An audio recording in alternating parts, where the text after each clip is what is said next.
So today we'll be talking about, we'll continue our discussion about glomerulonephritis, and we finished what is causes of primary glomerulonephritis. So today we'll be doing secondary glomerulonephritis. Not all of them. There are 6-7 types of glomerulonephritis, but in your portion you only have two of them. The one caused by lupus, SLE, and the one caused by diabetes, that is diabetic nephropathy. So coming to the first one, that is lupus nephritis. Now, renal manifestations of SLE. I'm sure you must have heard about SLE before this, but SLE or systemic lupus erythematosus is a autoimmune disorder. So secondary GNMA. The first type of secondary GN we'll be discussing is lupus nephritis. Right. So lupus nephritis is a result of, or it's a renal manifestation of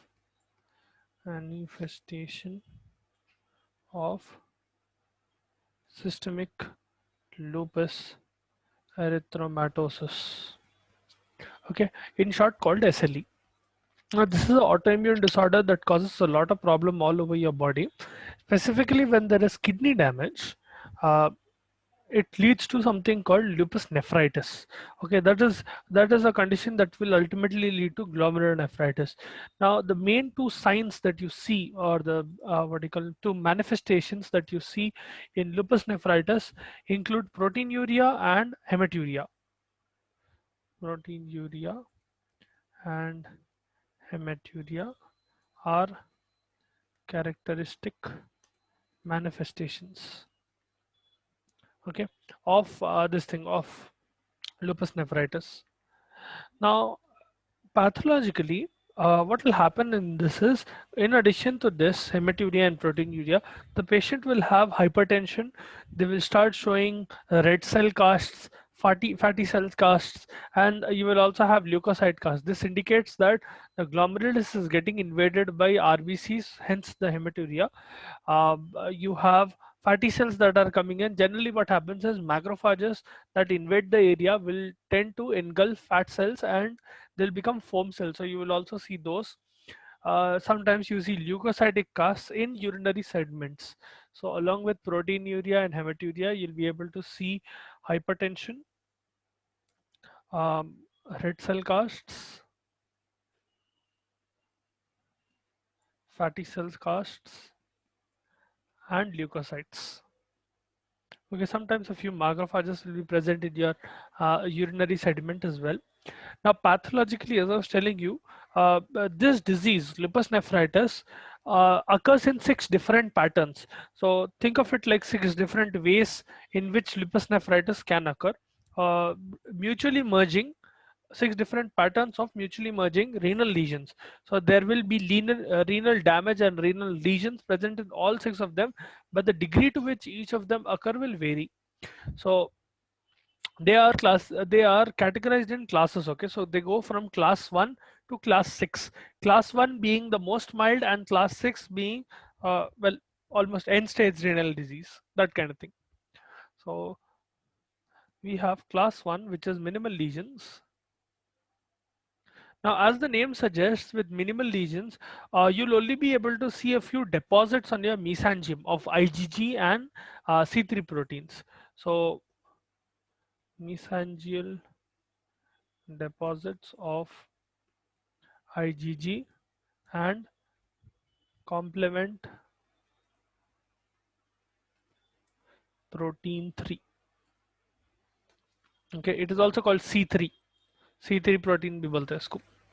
Okay, so yeah, as I was telling you, this is the minimal problem that you can have with SLE. Okay, this is the most mild form of lupus nephritis.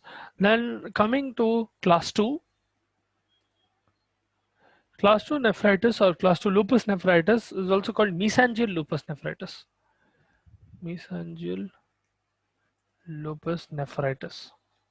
इसमें क्या होता, there is mild clinical manifestations, in the sense that if you look microscopically you will see increased number of mesangial cells. So mesangial cells in this basically undergo both hypertrophy and hyperplasia, because of which you will see more number of mesangial cells, and you will see mesangial cell matrix increasing, significantly increasing. Along with that, you'll be able to see granular mesangial deposits. Now, those deposits can be IgG and C3. Sometimes they are IgA and IgM. Okay, so in this, increase in mesangial cells and mesangial matrix plus deposition of IgG and C3. Sometimes you will also have deposition of IgA and IgM. Okay, rarely, but it is present. So that is class 2 mesangial lupus nephritis. Now coming to class 3, you do not have a lot of detail about them. Just remember them briefly. So the third one is called focal segmental lupus nephritis. Focal segmental lupus nephritis. Okay, this is similar to your FSGS, focal segmental glomerulonephritis, FSGN, sorry. So in this, it is characterized by focal and segmental proliferation of endothelial and mesangial cells. So both the cells of your blood vessels as well as the cells of your mesangium will proliferate, but it is only focal or segmental, in the sense that in the whole of your glomerulus, let's suppose this is your glomerulus, and these are the tufts that are present here, and you have the endothelium lining here, the inner lining of the cells. Okay, so only portions or small parts of these will undergo proliferation. So let's suppose these are mesangial cells. Proliferation is only represented by, let's suppose this green symbol is representing area of proliferation. This area is undergoing proliferation, or to put it specifically, this area is undergoing proliferation, and maybe only this area is undergoing proliferation, whereas the other parts are not getting affected. That is why it is called focal and segmental. It occurs in different segments and it will have a foci. Okay, and with endothelial and mesangial cells being proliferated, sometimes what you will have is macrophages will start invading into the glomerulus, and it will start invading inside your tubule. You will also see subendothelial as well as subepithelial deposits, and those deposits will be IgG and often IgM. Okay, sometimes you will also see 3-3. The main important deposit that you see in most of these conditions will be IgG. Okay, that is the one that is very active in glomerulonephritis as well. So it is in lupus nephritis as well. Sometimes you will see C3 and IgM and other types of immunoglobulins. Now coming to the fourth type. So the main takeaway points is in this is that lupus nephritis or infiltration of this thing, क्या बोलते, macrophages and deposition of IgG, IgM, and all of that, which is occurring subendothelially and subepithelially. This is occurring focally and segmentally. So that is the main takeaway of your class 3. Then we have class 4. Now class 4 is called diffuse proliferative lupus nephritis. Diffuse proliferative lupus nephritis.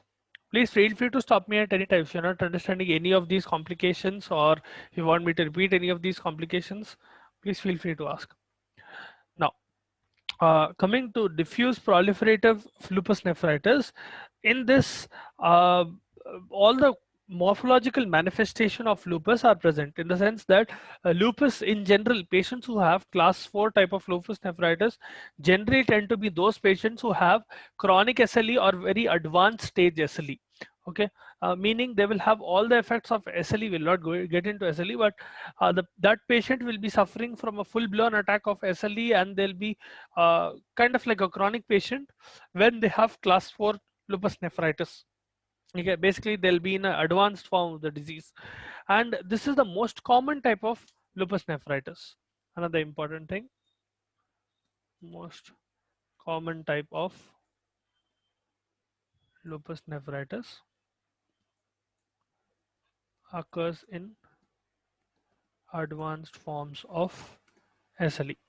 Okay, the thing in that the pathological changes that you see inside this are that you will see diffuse proliferation of endothelial, mesangial cells and sometimes epithelial cells, which will involve sometimes a part of your glomeruli or the whole of your glomeruli. So the damage in this is much more severe because it is diffuse. It is not being focally focused on, or it is not being restricted to one particular area. It is diffusing all around your glomeruli, and sometimes the whole of the glomerulus is getting affected. The endothelium will undergo proliferation, so will your mesangium and epithelium. See, whenever we talk about endothelium, mesangium or any proliferation, यहाँ पर mainly क्यों होता बोले तो, let's suppose there is inflammation and inflammatory damage is occurring. Okay, whenever there is inflammatory damage, you know, fibrin is secreted. That fibrin acts as a growth factor. Okay, that fibrin can cause mesangial cell proliferation, it can cause endothelial proliferation, it can cause subepithelial proliferation, all of that. It indicates that there is damage because of which your body is trying to cope up. If you are not able to understand that damage, you can check for fibrin in urine, or you can check for what do you call this excessive growth in cells of glomeruli. Okay, both of them will indicate that there is some problem, and maybe there is inflammatory reaction occurring. Okay, you can work backwards from there. Now you will see dense deposits in mesangium in this as well. So I'll just write them down. In this you'll be able to see diffuse proliferation, okay, of your mesangium, of your endothelium, epithelial cells as well, involving most of your glomeruli, all or most of your glomeruli, and you will see dense deposits in mesangium. Dense deposits in mesangium. Okay. The same type of deposit, you will see immune complexes specifically containing IgG, IgM, and C3. Immune complex being that antigen is complexing with the immunoglobulin, and those complexes are coming and getting lodged in this. Okay. Then we have class 5. Class 5 is called membranous lupus nephritis.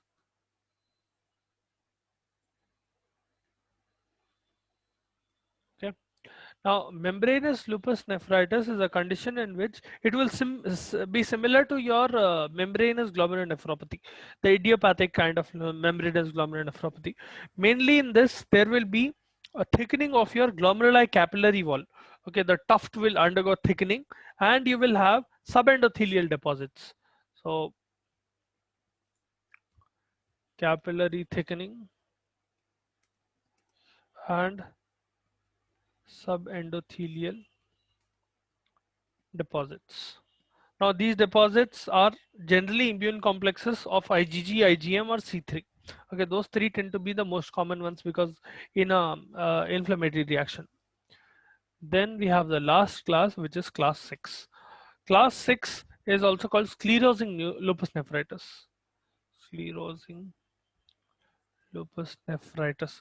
Now this sclerosing lupus nephritis is similar to end-stage kidney disease. Okay, end-stage kidney disease in SLE. Okay, it is almost similar to chronic glomerulonephritis if you want to put a correlation. It basically means that there has been extensive damage in your kidney, specifically in this case because of lupus, wherein your kidney, both or one of your kidney is not working at all. Okay, leading to renal failure. So those are all the types of 6 types of lupus nephritis. I hope you understood this. If you did, we'll go into the next complication, diabetic nephropathy.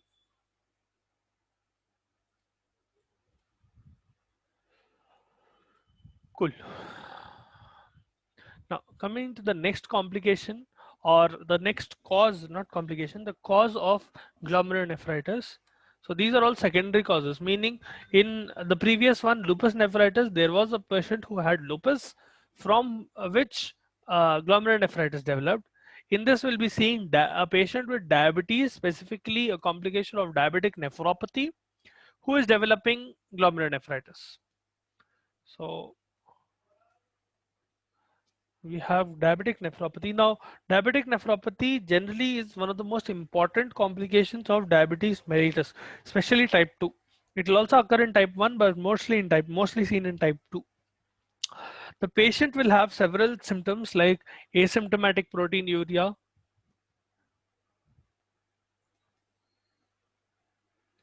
The patient will have nephrotic syndrome. So they will have anascara, they might have hypertension and things like that. Hypertension, and they will have progressive renal failure. Progressive renal failure का मतलब यह है कि if you are not able to treat the condition, or if you are just letting it by, you will definitely see significant deterioration in function on a daily basis. Okay, that can be indicated by increased amount of what you call cells, damaged cells being found in your urine, or it can also be indicated by oliguria, okay, where the filtration capacity has died, or you will see hematuria. All of those indicate renal failure. Okay, the patient will have azotemia. That will also indicate that azotemia is a condition in which urea and creatinine are being accumulated inside your body. That can also translate to a condition where, see, if your kidneys are not working properly, they will not filter properly. So you will start seeing systemic effects because of renal failure. That is also one indication that the patient's kidneys are not working properly. Okay, you will also start having hepatic symptoms after a while. Kidney and hepatic symptoms go hand in hand. Now, the pathological changes that you see in diabetic nephropathy are mainly of four types. Okay, four different types of lesions occur. One will study in a little bit of detail. The others are not as in detail for you, at least.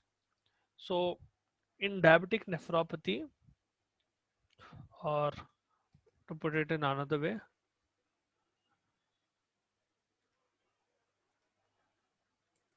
diabetic nephropathy encompasses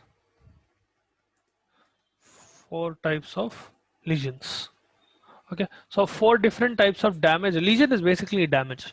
Okay, four different types of lesions will be seen in your diabetic nephropathy. Now, the first kind will be diabetic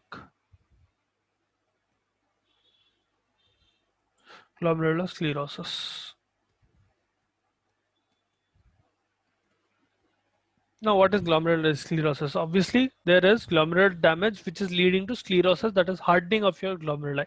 यहाँ पर क्या होता है? Glomerular lesions, these are very common in diabetes mellitus, and you will see the progression is that initially the patient will have hyperglycemia. Hyperglycemia will lead to glomerular hypertension. Okay, whenever you have very high amount of glucose present in your this thing in your blood, it will generally tend to increase your blood pressure because of increased osmolarity of your blood. Okay, ultimately what will happen is fluid will start accumulating. See, agar glucose ज़्यादा है blood में, think of it this way. Let's suppose this is your blood vessel and you have a lot of glucose present inside your blood vessel, more than what is normal.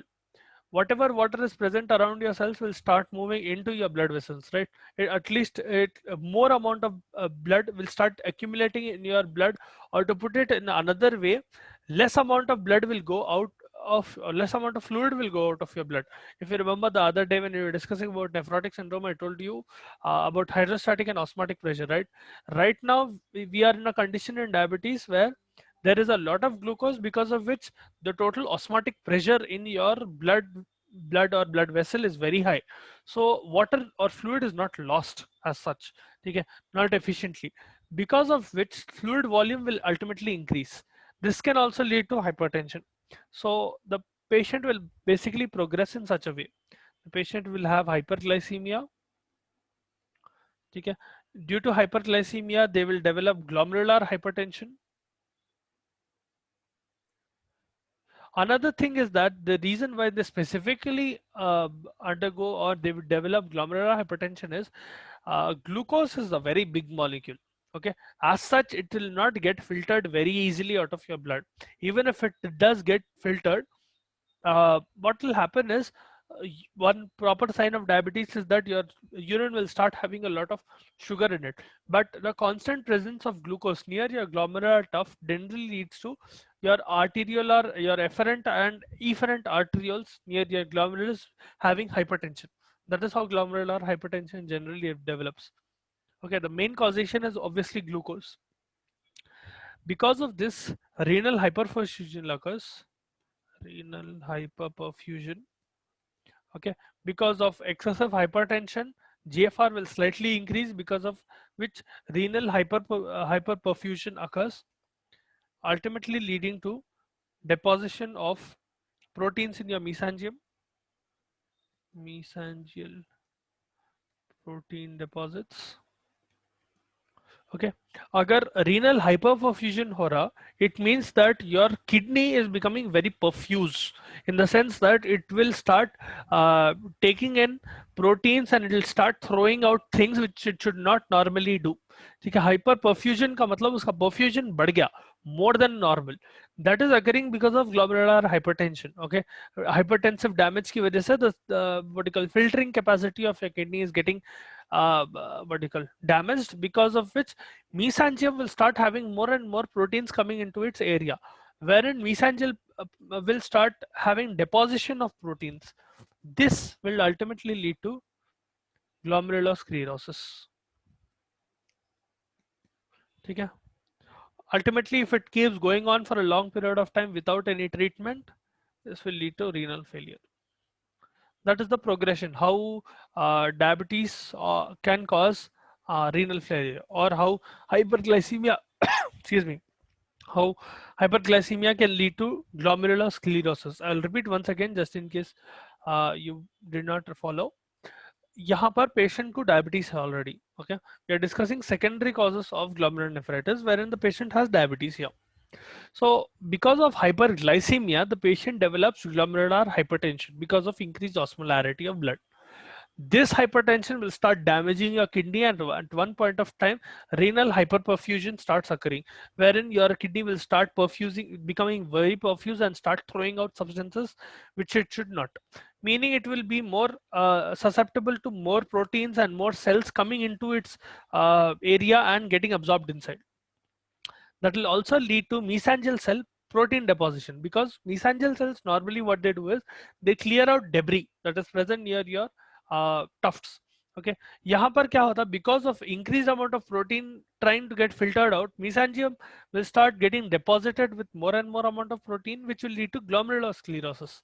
Okay, ultimately leads to glomerulosclerosis, hardening of your glomeruli. And if this goes on for a long period of time, or let's suppose a lot of your glomeruli are getting sclerosed like this, whenever it undergoes sclerosis, it basically means that the glomeruli is not functioning anymore. If this occurs for a long period of time and to a several number of your glomeruli, it will ultimately lead to renal failure of the patient, in the patient. Okay. Now, this glomerulosclerosis that you see in this patient, it can be either diffuse type of glomerulosclerosis, or it can be nodular glomerulosclerosis.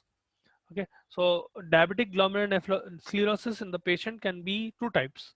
It can be either diffuse glomerulosclerosis, or it can be nodular glomerulosclerosis. Okay, diffuse में क्या होता, the lesions are these are the more common type of lesions that you see amongst diabetic glomerulosclerosis. Diffuse type ज़्यादातर रहते, and they will involve the whole of glomeruli.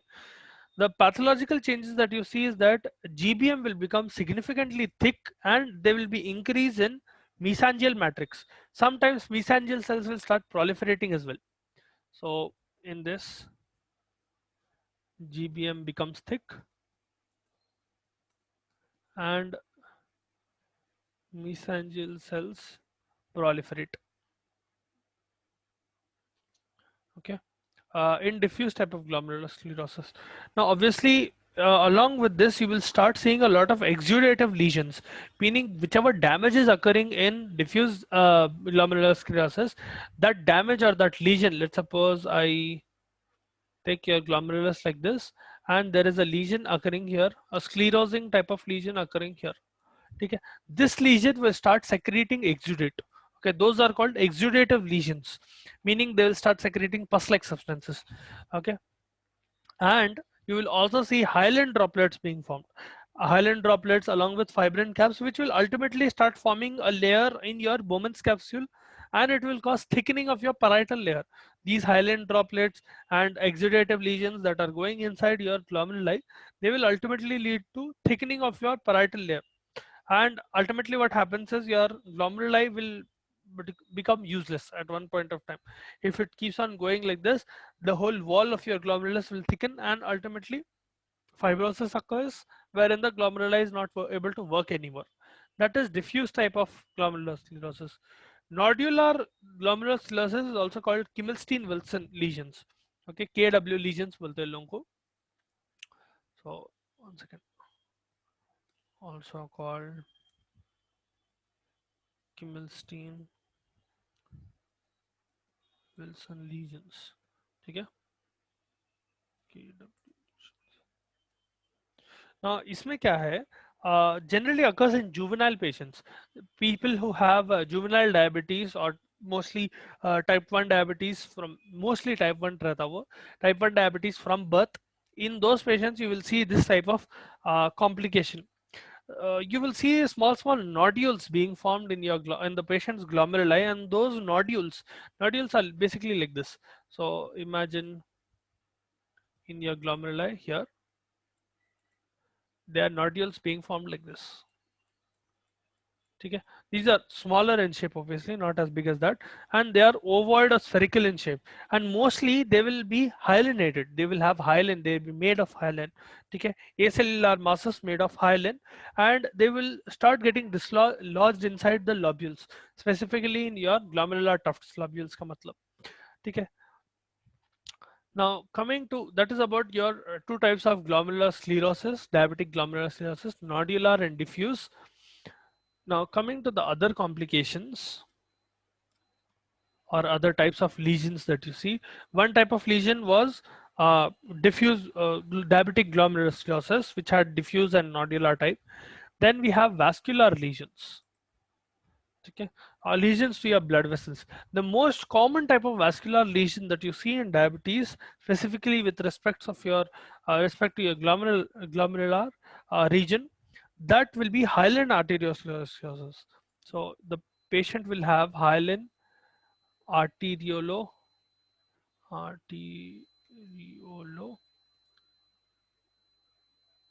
Sclerosis. इसका मतलब क्या है? Arterioles में स्क्लीरोसिस हो रहा, ठीक है. You have arteries and arterioles, right? If you go into the capillary level, you will have arterioles. So arteriolosclerosis because of hyaline deposition.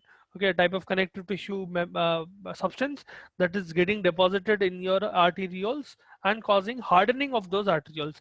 The specific arterioles that get affected are your afferent and efferent arterioles that are coming into your glomeruli, and it will be very severe.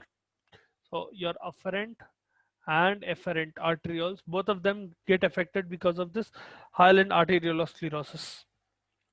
Then in some patients you have another type of lesion that you see is diabetic pyelonephritis. Now pyelonephritis as such, you have pyelonephritis coming in ahead. The next topic will be pyelonephritis, but pyelonephritis is basically a condition in which the patient has UTI or they have some sort of infection which is going and causing renal damage. Okay, see, even if you have UTI, it can be a lower UTI, or if you have an infection, let's suppose it is TB, it can stay in your lungs itself, or it can occur in other parts of your body. Once it is going to your kidneys and starting to damage your kidneys, that is when it will become pyelonephritis. Okay, it will start forming abscesses and exudates, and you will have necrosis in your kidneys. That is when pyelonephritis occurs. Now this specifically happens because diabetics who are not properly on treatment. Okay, let's suppose there is a poorly controlled diabetic, in the sense that they are not constantly taking their hypoglycemic drugs, or they are not taking treatment properly. in them the susceptibility of diabetic infections will be very high, because even if it's a single diabetes, their blood has a lot of glucose which serves as proper food for diabetes, for your this thing, sorry, bacteria. It is very very easy for bacteria to proliferate in case of diabetes. So that is what it occurs here. यहाँ पर papillary necrosis is one of the most important complication of your diabetes, ठीक है, and it will ultimately result in the patient developing acute pyelonephritis. Okay, they will have a acute form of pyelonephritis where there is severe infection of your kidney, and there will be abscesses formed, your kidney will get severely damaged, and if this is not treated, it can lead to severe problems, especially in case of chronic pyelonephritis. Let's suppose a patient has chronic pyelonephritis, they are 10 to 20 times more, the patient of chronic pyelonephritis will have a 10 to 20 times more susceptibility if they are diabetic, in the sense that अगर patient को already diabetes से start करे, they have diabetes and they are tending to show properties of pyelonephritis, they will be much more likely to develop chronic pyelonephritis than a normal patient who does not have diabetes. So that is about diabetic pyelonephritis. Diabetes से उनको kidney damage हो रहा, and that can be either acute pyelonephritis or it can be chronic pyelonephritis wherein infection is occurring and it is damaging the kidneys. Diabetes basically increases the susceptibility of the patient to get infection and for it to stay as well. Then you have the last lesion, last type of lesion, which is called tubular lesions. Now,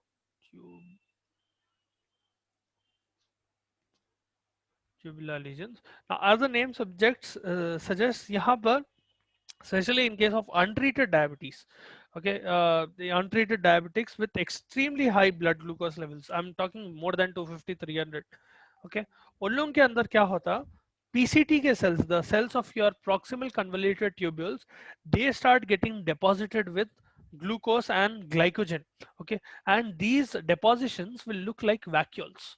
So you will see PCT deposition of glycogen in the form of vacuoles. Okay. Ultimately, as it keeps on accumulating, what will happen is your PCT cells will stop working properly. Ultimately, what will happen, the whole nephron of that area of that particular kidney will stop working. Let's suppose that particular nephron is initially getting affected, those the PCT cell of that nephron is getting affected.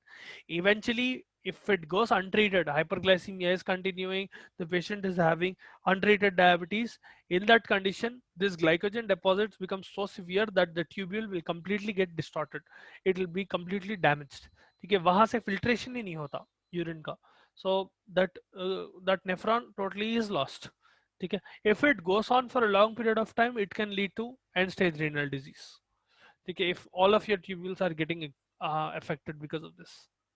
So those are the complications of your glomerulonephritis. Now this completes our topic. Hope you understood that. We'll get into pyelonephritis.